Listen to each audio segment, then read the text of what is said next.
Yo, di ko gid. Mayad pang manok ginapaliguan. Mayad pang manok giligo. Ambutin ning gapaligo sa manok. Gapaligo maniayhan.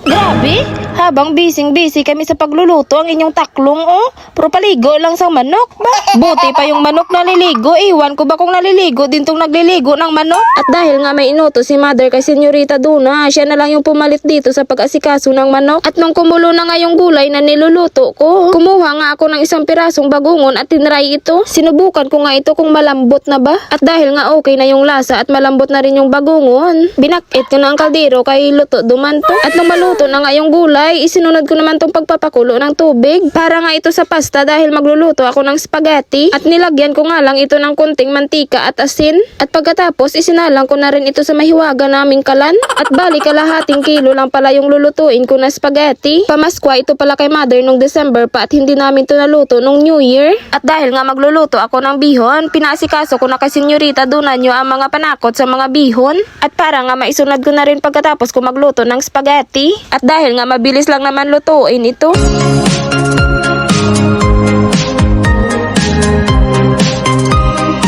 At nung kumulo na, inilagay ko na rin itong pasta. At maya-maya nga, dumaan nga dito sa bahay yung tito kong laon. At grabe, kumuha na naman siya ng ulam namin.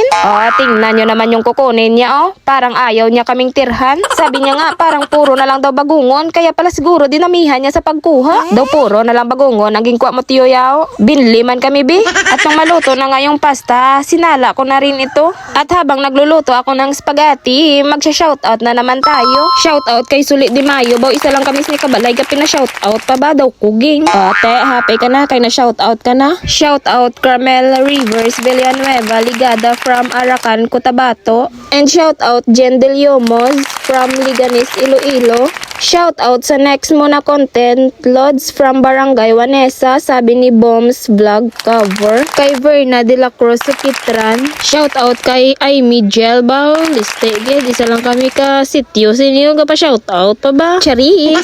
Then shoutout man kay GV Umali and Liani Dordas Ribato. Verna de la Cruz Sukitran from Rojas City and JR Miranda. And shoutout Sarah Olado Azuero from Dasma, Cavite. And Melen Montijo Garcia from Tagasadsad, Malapaya. And then Sheila Bartolome de la Cruz. And shoutout Generous Publico from Batad, Iloilo, pero taga Del Castillo daw siya. And then shoutout din kay J. Mark Nakilian from Antique. Alaban Hermes Sarsawa and PNGB from Concepcion. And shoutout Ashley Mundares from Bulacan. And another from Bulacan, Jaylee Sasi Di Guzman. At nung matapos kong maluto ang spaghetti, isinunod ko na rin itong pansit. At pagkatapos maigisa yung bawang at sibuyas, inilagay ko na rin yung manok. At nilagyan ko na rin ito ng kunting tubig at mga pampalasa. At habang nagluluto ako ng pansit, nalubat yung phone ko kaya chinarge ko muna ito. Kaya di ko mapapakita sa inyo ang lahat ng proseso ng pagluto ko ng pansit. At dahil nga medyo mahaba na yung video na to, kaya gagawan ko na lang ito ng part 3.